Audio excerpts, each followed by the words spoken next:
today. This was one of the games where I thought we had contributions from everybody that stepped on the floor. You know, in the last 4 or 5 games, we've been had to do a lot by committee. Strengths and weaknesses of each individual. Was really proud of how guys stepped up. Drew in particular. You know, you never know when your number's going to be called. I didn't expect to get the production we got from AJ today. I mean, literally, he played more today than he did in the last 6 weeks, including practice. We've only used him in practice for probably 3 to 5 minutes in a 5-on-5 scrimmage, so that mental toughness really showed today. We were able to get the ball in great places, but more importantly, I was happy that we were able to execute a game plan at the end. We were able to make our free throws. That was, I'm going to take credit for being a free throw coach when we make them. When we miss them, it's Coach Battle, Coach Thomas, and Coach Wayne. When we make them, I'm taking it. No, I'm not the only joker, but it was really, really good for us to make our free throws and gave our guys some confidence. We've done a lot of free throw shooting in our practices. I think DePaul is one of the more physical teams in the conference. They're very hard to guard up front, and Strus can, you know, he scored like 6 points in like 30 seconds on a foul, on a 3. But for the most part, I thought our game plan was intact, and I'm really proud that we were able to get a home win before we go on this next road trip. Ed, you made the fouls, intentional fouls at the end, last couple of seconds there. That's from learning the previous game experience. You talk about game management, sure, closing out games, and you know, you knew what situations to be in. Yeah. Well, we knew what situations we were in the last time. It's, you know, sometimes it don't work out. You know, we tried to foul at the Georgetown game, and it just didn't happen. But, you know, we've moved past that. I think we've grown up from it. We've learned from it. Dave Gavitt always says when you're up 3 and it's under 8, 9 seconds, a lot of things have to happen great for a team to win that game. Like, it has to be perfect. And there have been times where people have fouled and the opposing team has lost.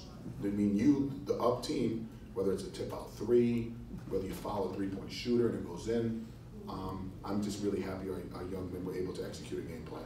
Ed, when did you make the final call on AJ, and what did you need to see for him to kind of give him the green light?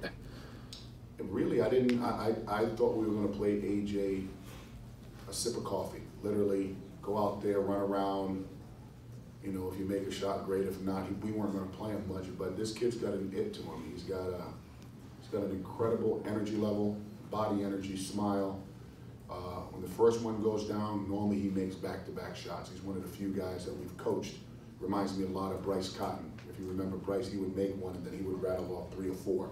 And he's kind of in that mold. He has a long way to get to that level, but at the same time, he was a big contributor to today's win. How big of a lift was he, especially in the first half offensively when it was kind of a defensive rock fight out there? Really big, but I think the biggest lift came from the crowd when he came in, so I appreciated our crowd, appreciated him back in our lineup. And again, he's got some work to do because he was absolutely exhausted. I don't have my glasses. I can't see anything. I don't know how many minutes he played. How many minutes he played? 11. Those were the hardest 11 minutes of his life. He was sucking on wind and he couldn't wait to get out. So he's got a lot of conditioning he has to do. AJ, how much were you itching to get out there today? How much were you itching to get back in the game today? I mean, I just wanted to get back out there with my teammates and do the little things. That's like Coach said, I didn't expect to do what I did, but it happened, so just gotta roll with it. How good did that first shot that went through feel? It felt amazing, really. It was one of those, like, when it leaves my hands, I thought I was going to go in, but I also thought I might have missed it because I had so much energy and so much adrenaline. I was going to shoot over the goal, but it went in, so I was really happy. As frustrating as it probably was to have the injury and to be sitting on the sideline, did you benefit from it at all, to be able to watch the game? Oh, yeah. I learned a lot watching film, just knowing defensive keys and stuff like that. The game kind of slowed down a little bit to where I could critique more stuff, and it was very, very beneficial for me. Nate, I thought maybe you and Drew had the secrets of the game. I think you were falling out of bounds. You flicked the pass to Drew. He hit the 3. Just talk about that sequence. Oh, we just came out with a lot of energy.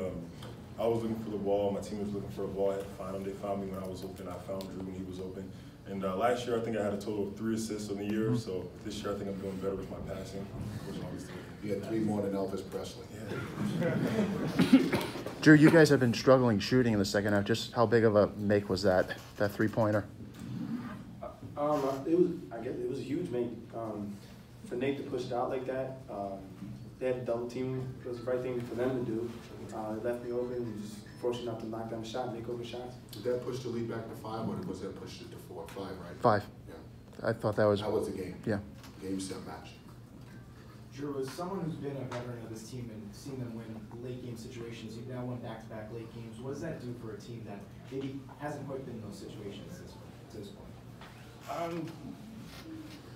It really gives us a chance to get momentum. I mean, we're in. I mean, every Big East game to us it comes down to the last couple possessions, and it's critical to make great decisions in that time. And as you play more and the season goes on, people get more comfortable. You know, Alpha makes solid free throws.